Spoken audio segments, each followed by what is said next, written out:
Welcome everyone. Did you know that in the United States, the ground beneath our feet causes more financial damage annually than earthquakes, tornadoes, and floods combined? We call it the billion-dollar menace.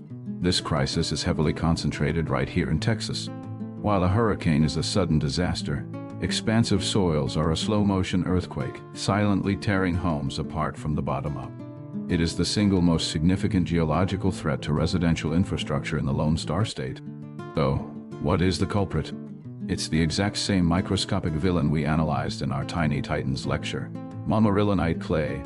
If you want the full deep dive into its molecular chemistry, I highly recommend checking out that video later. But to understand today's foundation disaster, imagine that it is a microscopic sponge. These clay minerals pull water directly into their crystalline structure. When they absorb water, they swell up to several times their original volume. When they dry out, they shrink and leave behind massive fissures. This breathing soil is the foundation's nightmare. Texas is famous for weather whiplash. It experiences long, brutal droughts followed by sudden torrential downpours. Look at the July 2025 Central Texas flood as a prime example. These extreme cycles are the trigger. By 2036, extreme rain events in Texas are projected to increase by 30% to 50%. This means the soil will be forced to expand and contract more violently and more frequently than ever before, putting unprecedented stress on every slab in Houston, Dallas, and Austin. Let's look at the mechanics. During the dry season, moisture evaporates from the perimeter of the house first. The soil shrinks and pulls away, leaving the edges of the foundation unsupported. The house effectively balances on its center like a person on a pedestal.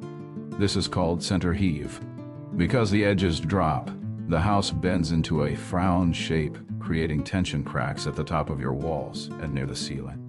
When the rains return, the opposite happens. The parched soil around the perimeter absorbs the water and swells rapidly, while the center stays relatively dry. This lifts the edges of the house up while the center sags. This is edge heave.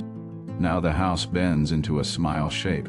This reversal creates massive tension at the bottom of the slab, leading to those classic diagonal cracks in the brickwork and sticking doors.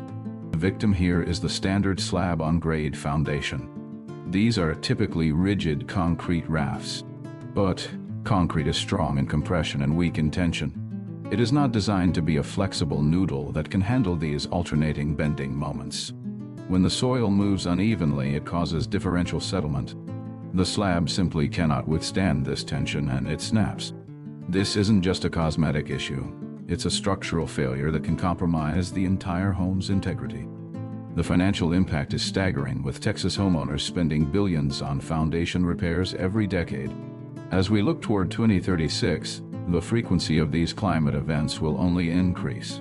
For civil engineers, the standard way of building is no longer enough. We are fighting a geological war against a microscopic enemy that never sleeps. The question isn't if the soil will move, but how we can design a structure that survives the movement. So, how did engineers solve it? To survive the Texas soil, engineers had to throw away the old rulebook and invent entirely new foundation systems that can float or pierce through the danger. In our next videos, we will dive into the high-tech world of post-tension slabs and drilled piers.